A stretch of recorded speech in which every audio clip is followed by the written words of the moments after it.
All right, we're going to head over to the United Nations, where Antonio Guterres, the United Nations Secretary General, is speaking live. The world's festering conflicts. Much more, in any case, must be done in all situations. But diplomacy has helped pull several conflicts from the brink. In Ethiopia, efforts by the African Union to broker peace are a reason for hope. A cessation of hostilities and implementation agreements are in place. A pathway to assistance in the northern part of the country is emerging. In the Democratic Republic of the Congo, diplomatic efforts led by Angola and the East African Community have created a framework for political dialogue to resolve the crisis in the eastern region of the country. And the truce in Yemen has delivered real dividends for people.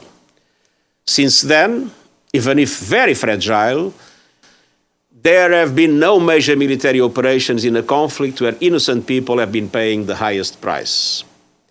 Civilian flights have resumed from Sana'a, and vital supplies are getting through the port of Udeida.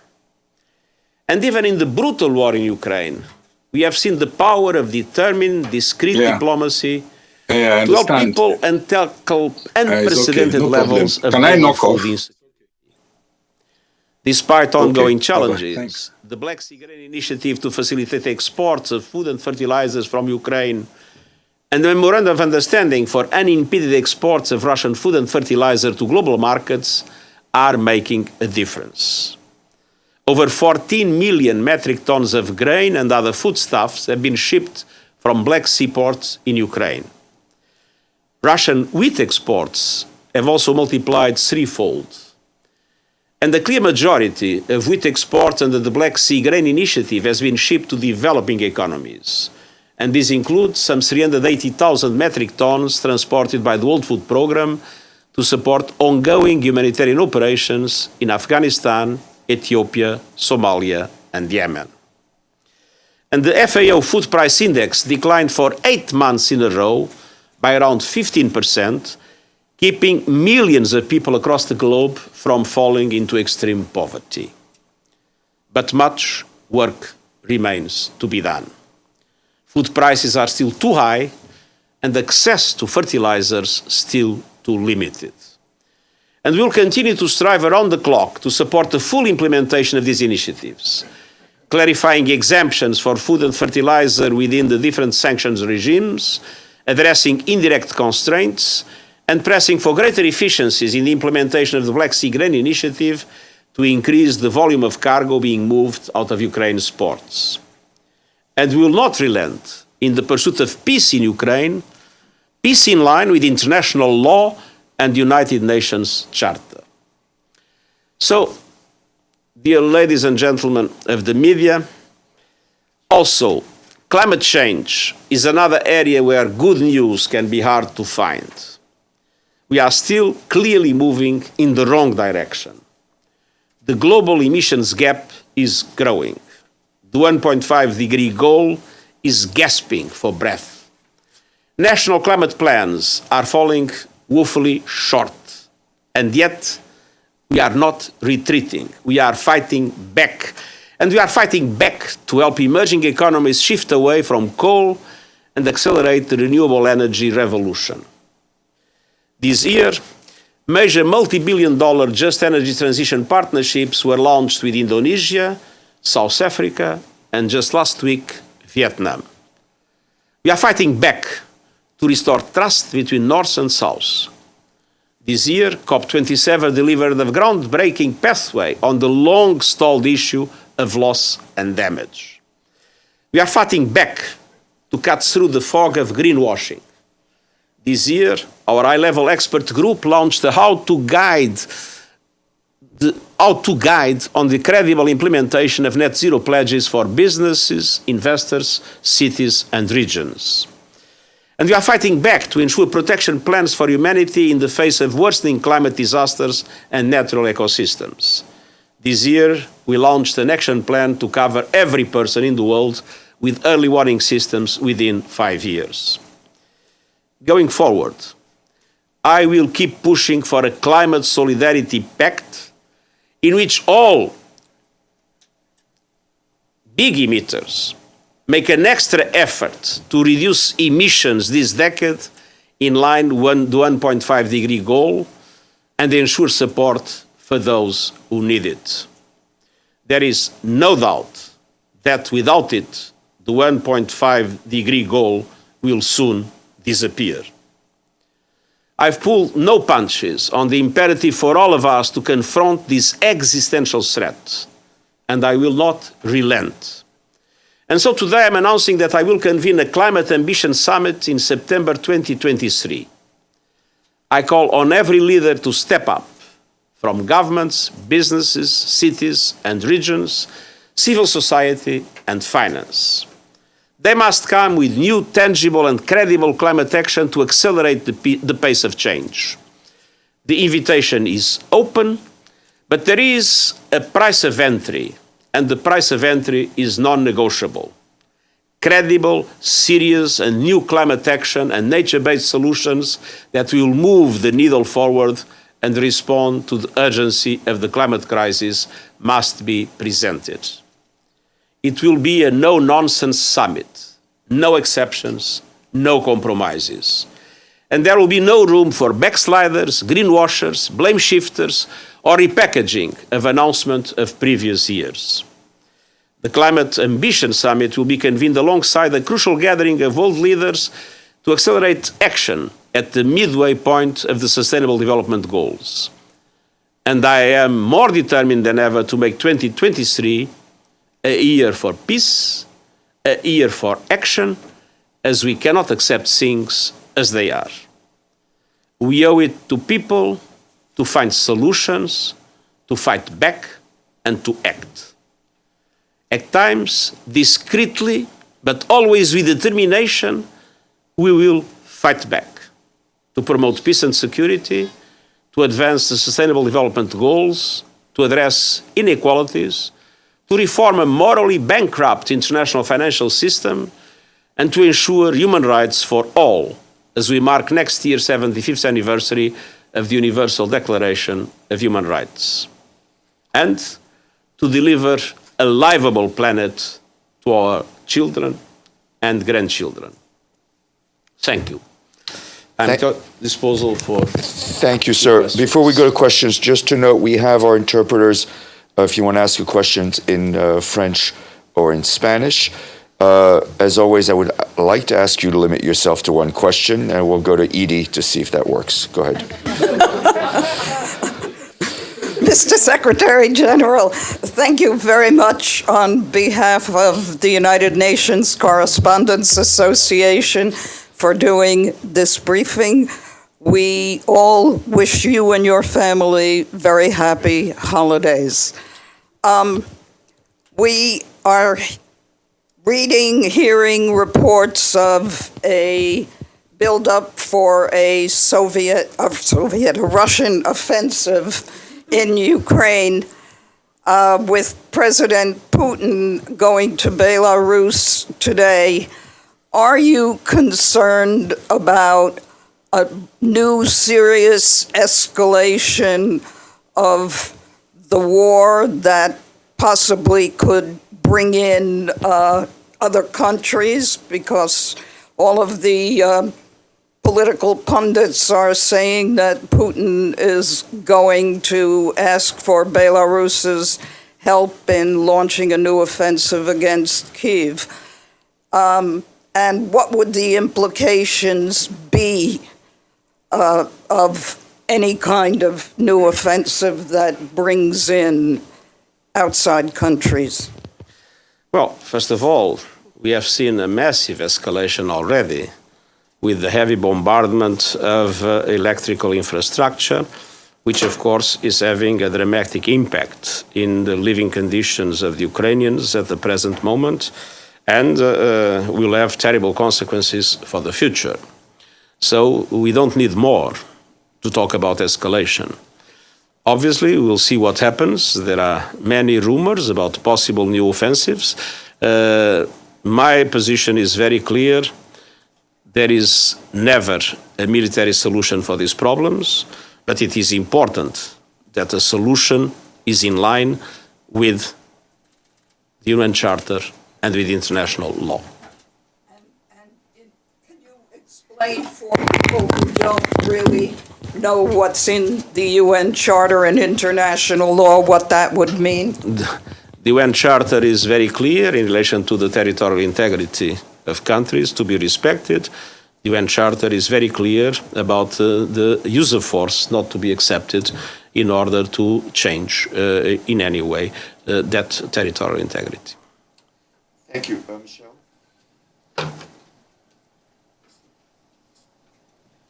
Thank you, Secretary General. Michelle Nichols from Reuters. Again, on Ukraine, can you please give us an indication of whether you see any opening at all for peace talks in Ukraine? And then also on the use of drones in Ukraine, you've come under some pressure from Western countries, you've come under pressure from Russia over whether to send an inspection team to Kyiv or not. You haven't sent one yet. Why not? Are you worried this could affect your diplomacy in other areas related to the conflict? Well, first of all, your first question, sorry, was before the drones? Is there any opening for peace talks? I am not optimistic about the possibility of effective peace talks at the immediate future. I do believe that the military confrontation will go on, and I think we will have still to wait a moment in which serious negotiations for peace, it will be possible. I don't see them in the immediate horizon. And that is why we are concentrating our efforts on different other aspects in relation to increase the efficiency of the Black Sea Grain Initiative, in relation to study the possibility of adding new components to that initiative, namely in relation to ammonia exports. We are very interested in accelerating the exchange of prisoners of war, and especially when we are approaching Christmas, and both sides celebrate Christmas in January. I think this would be something very important. I can't imagine how dramatic it is to be a prisoner of war in another country with the kind of war we are witnessing in the Ukraine. So we will go on trying to be useful, offering platforms of dialogue for these aspects to minimize suffering. But we have no illusions that a true peace negotiation would be possible in the immediate future. Of course, the bombardments that are taking place massively over electric infrastructure are something that is causing terrible trouble for the people. And in relation to the question we asked, we are looking into all the aspects of that question and in the broader picture of everything we are doing in the context of the war to determine if and when we should do what you have asked for. Benno? Thank you, Secretary General Benno Schwengemer with the German press agency. So there has been a couple of coups and coup attempts this year. And there has been one coup attempt in a country which seemed unlikely, which is Germany. In Germany. Germany. Oh. There was a coup attempt in Germany by German right-wingers. And I wonder how you put this into perspective with the rise of right-wing ideology in Europe and North America right now. And then about Elon Musk. Twitter is in the hands of a person that seems to have his very own definition of free speech and press freedom. In your opinion, is Elon Musk a threat to free speech? The remarks of? Is Elon Musk a threat to free speech? And would you be relieved? Is Elon Musk a threat to free speech? And would you be relieved if he would actually step down as head of Twitter? So in relation to the first question, it has been demonstrated that the biggest threat of terrorism today in Western countries come from the extreme right, neo-Nazism and white supremacy. And I think we must be very clear and very firm in condemning every form of neo-Nazism and white supremacies, any form of anti-Semitism, anti-Muslim hatred that we are seeing multiplied in Western societies and also in other parts of the world. This is clearly a threat, and we must fight that threat with enormous determination. And what has happened in Germany is just one of the examples of this threat to, namely to democratic societies around the world. Second, I think there is a particular responsibility of social media platforms to preserve the freedom of press and at the same time to avoid hate speech and to avoid forms of extremism. I would be particularly shocked if we would see the freedom of press being threatened, journalists not being allowed to do their work, and at the same time, hate speech proliferating.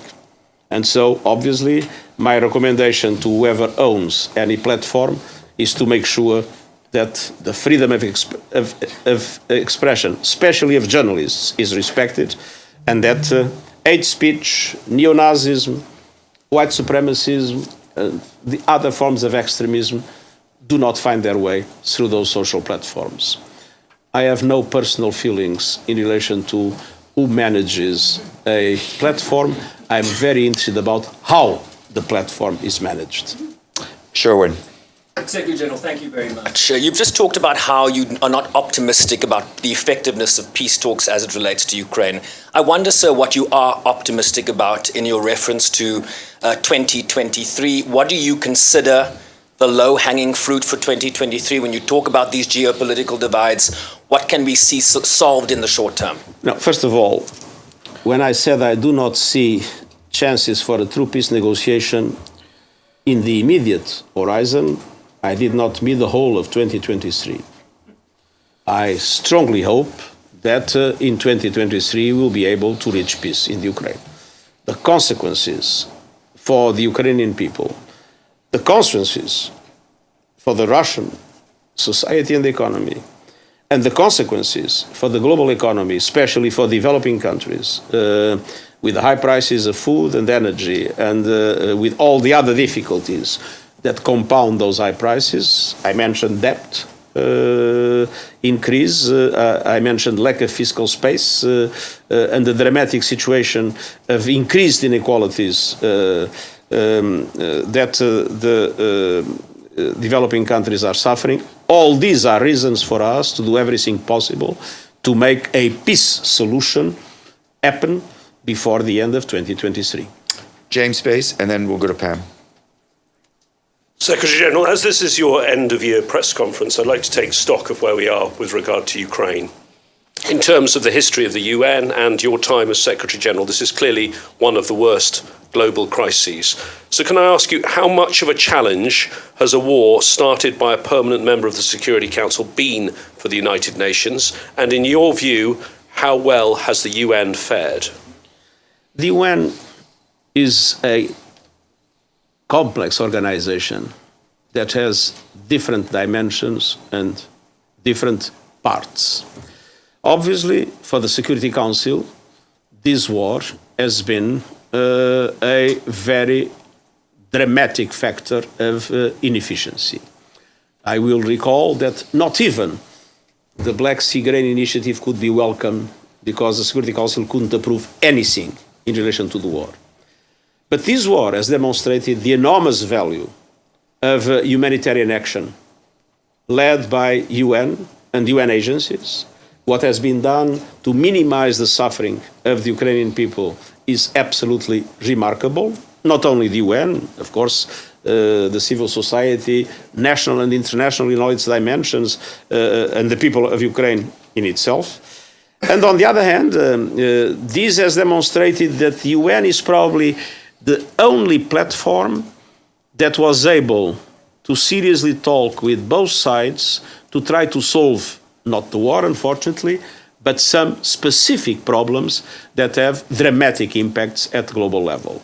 The questions related to the food crisis are a good example, which means that without the UN, there probably would not be any other entity able to establish a dialogue with both parties and with other actors. Let's not forget the recent decision of the European Council in relation to the fertilizers. Without the UN, I don't think it would have been possible to establish the partial limited agreements that existed in the war of Ukraine that did not solve the problem of the war, but that contributed to minimize the dramatic consequences of the war in Ukraine and in the rest of the world. Thank you, Pam. And then we'll go to Deji. Thank you, Secretary General. It's Pamela Falk from... Oh, sorry. No, that's all right. CBS With the masks, News. I was a bit... Yeah. You have no mask, but there were other masks and I was puzzled. Thank you. It is the end of the year. On the bigger picture, end of the year questions, largely because of Ukraine, many critics feel the UN, there's something moving in the front of the room, but we'll ignore it. The war is? Sorry. Oh, good. Yay! Nice job. Good job, Michelle. It was too distracting. A girl from the outback. Yeah. All right. How do you feel about cleaning up the UN? We could have a debate. Donate a napkin. No, we could have a debate whether how we were rescued by this threat or if there was a threat to biodiversity. Which means there are always two ways to look at the same fact. Yes, it's good to know that animals are existing. Yeah. All right, on to the next. Sorry, it was right in front of our eyes. On how to deal with the UN. How to deal with the UN? The UN, not cleanliness. In terms of the war, many critics feel that it's time for states is on board to try to move things forward and feel that that is the biggest part of the problem in terms of the UN not being fit for purpose for war and peace, although it does very well on humanitarian aid. What is your feeling about reforming the UN at this point in order to deal better with this major war we see? Thank you. We have done many reforms in the areas of responsibility of the Secretariat and the UN agencies, and I think that the effectiveness of the response in relation to the humanitarian consequences of the war demonstrates that those reforms were positive. I mean, if you look also the way our country teams are working today in a much better and more effective way than just a few years ago, there are reforms of the UN that are taking place. But of course, the crucial aspect being discussed is in relation to the reform of the Security Council and, I would say, the revitalization of the General Assembly and the strengthening of ECOSOC. Now, we have witnessed some important progress in the revitalization of the General Assembly.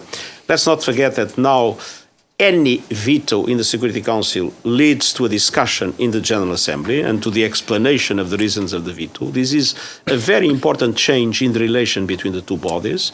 But of course, the central questions are related to the composition of the Security Council and to the right of veto. Now, this is a matter for member states. The Secretariat has no influence in these negotiations.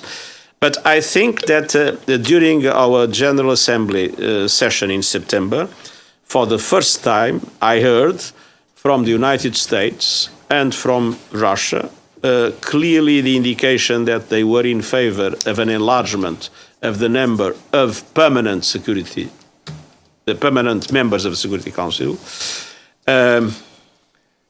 There was from France and the UK some time ago a proposal for some restrictions in the use of the right of veto, but I remain pessimistic about the possibility of the right of veto to be seriously put into question. Let's not forget that we need to reform the Security Council, 2/3 of the votes of the General Assembly, plus the 5 positive votes of the 5 members of the Security Council. So I think that there is now space for a much more serious discussion in relation to the Security Council reform. I think that the possibility of enlarging the Security Council is now seriously on the table. I'm still not optimistic about the right of veto. Thank you. All right, that is United Nations Secretary General Antonio Guterres' end-of-year press conference, taking questions on a range of issues, mostly the war in Ukraine, and of course, other issues like the COVID pandemic and even Elon Musk and threats to free speech.